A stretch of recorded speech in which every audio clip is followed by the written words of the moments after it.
মহালয়ার আগের রাত আরজি করের বিজেপি গার্ডেনের সামনে কাজ চলছে। জুনিয়র চিকিৎসকেরা তদারকি সারছেন। এখানেই স্থাপন করা হল নিহত তরুণী চিকিৎসকের প্রতীকী মূর্তি।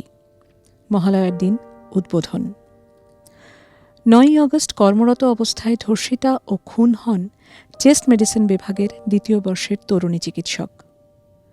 পূর্ব মেদিনীপুরের শিল্পী অসিত সাই নিজের ভাবনায় তৈরি করেছিলেন এই ভাস্কর্য। স্বাস্থ্য ভবনের অদূরে অবস্থান বিক্ষোভের সময় জুনিয়র ডাক্তারেরা ঘোষণা করেছিলেন এই মূর্তি স্থাপনের কথা।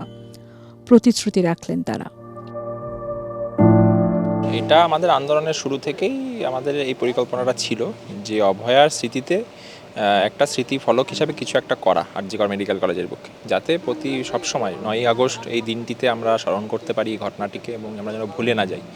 সেই হিসাবেই এটার শুরুতে উদ্ভাবন হয়েছিল। তারপরে সেটা ধীরে ধীরে এগোয় এবং আরজি কর মেডিকেল কলেজ আরডি এর পক্ষ থেকে তারা এই জায়গাটায় সিদ্ধান্তে আসে যে আমরা এই আরজি কর মেডিকেল কলেজের বুকে পিজিবি অডিটোরিয়ামের সামনে আমরা এই মূর্তিটা স্থাপন করব। এটা একটা ভাস্কর্য, স্কাল্পচার, যেটার নাম হচ্ছে ক্রাই অফ দ্য আওয়ার। শিল্পী এই অভয়ার যে যন্ত্রণা এবং সমাজ মননে যে যন্ত্রণাটা এখন প্রতিফলিত হচ্ছে, সেই যন্ত্রণাটাকে তুলে ধরেছেন এই ভাস্কর্যের মাধ্যমে। একটা মানুষ যখন সে রেস্ট নিচ্ছে, তার কর্তব্য করে রেস্ট নিচ্ছিল, সেই মুহূর্তে তাকে দমবন্ধ করে দেওয়া হচ্ছে, তাহলে সেই সময় তার আরতিটা কী হবে সে কিছুক্ষণ আগেও জানতো না। সেই ফিলিংস থেকে আমি মূলত এই কাজটা করেছি। এটা ফাইবার গ্লাসই আমি কাজটা করেছি, গ্লাস ফাইবারে তৈরি করতে টোটালি কাস্টিং সহ, মানে আমি তো একটা ইমোশনে কাজটা করেছি মানে 2-3 দিনের মধ্যেই কাজটা আমি কমপ্লিট করে ফেলেছি, রাত দিন জেগে, রাতেও করেছি কাজটা।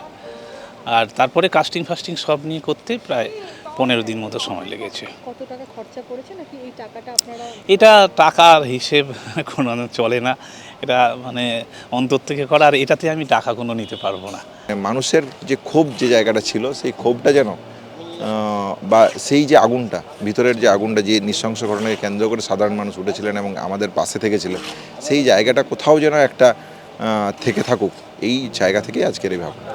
তার বাবা মা কি জানেন এই বিষয়টা?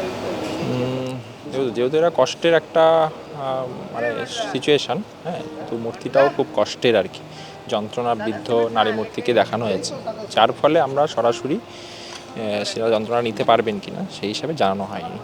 শিল্পী যেমন তার শিল্পের ভাবনা থেকে একটা রেখেছে, তাহলে সেই জায়গা থেকে যদি মা বাবার পক্ষ থেকে যদি মনে হয় যে না, এই জায়গাটা ঠিক হচ্ছে না, তাহলে আমরা সেটা অবশ্যই নিজেদের মধ্যে আলোচনা করে রিকনসিডার করব। আমার মনে হয় না এরকম কোনো আপত্তি আসবে, কারণ এটা তো সবার মনে যেন থাকে, সেই জন্যই এটা করা, যেন সবার মনে এই যন্ত্রণাটা দাগ কেটে থাকে, সেই হিসাবেই করা হয়েছে এটা।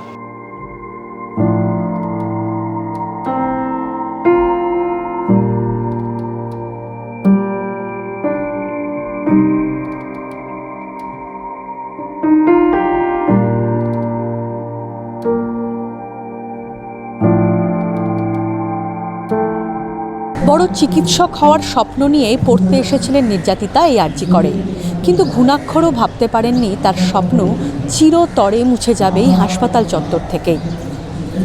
আরজি করের পিজেবি গার্ডেনের সামনেই বসানো হলো নির্যাতিতার প্রতীকী ভাস্কর্য। এই হাসপাতাল চত্বরেই নির্যাতিতা থেকে গেলেন ইতিহাসের প্রতীকী হয়ে। তোর দু চোখ বেয়ে অশ্রুত নয় রক্ত ঝরে,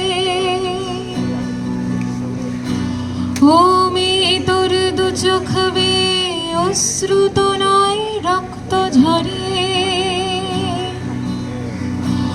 দুমড়ে যাওয়া কণ্ঠহারের যন্ত্রণা আর আর্ত স্বরে,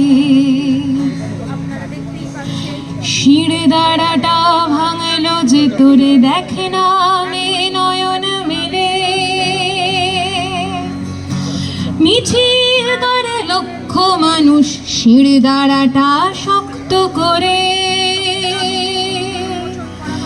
মিছিল করে লক্ষ মানুষ শিরে দাঁড়াটা শক্ত করে, মিছিল করে লক্ষ মানুষ শিরে দাঁড়াটা শক্ত করে।